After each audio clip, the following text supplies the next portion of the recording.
Good afternoon বন্ধুরা। এখন আমি একটা তেল বানাচ্ছি, জানো তো, ওই যে মোবাইলে দেখেছি। আচ্ছা, তার ওপর আমার দিদিও বানিয়েছে তেলটা। তেলটা সবাই জানো, তাও একবার বলছি।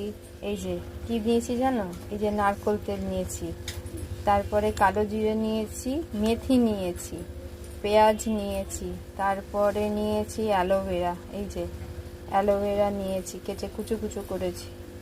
তারপরে নিয়েছি ওই আমলকি নিয়েছি, এই যে। তারপরে নিয়েছি কারি পাতা আছে এর মধ্যে, এই যে। কোথায় গেল কারি পাতাগুলো? আচ্ছা, এই যে এখানে কারি পাতা আছে এখানে। আচ্ছা, জবা পাতা, জবা ফুল, জবা ফুলের কুড়িও নিয়েছি।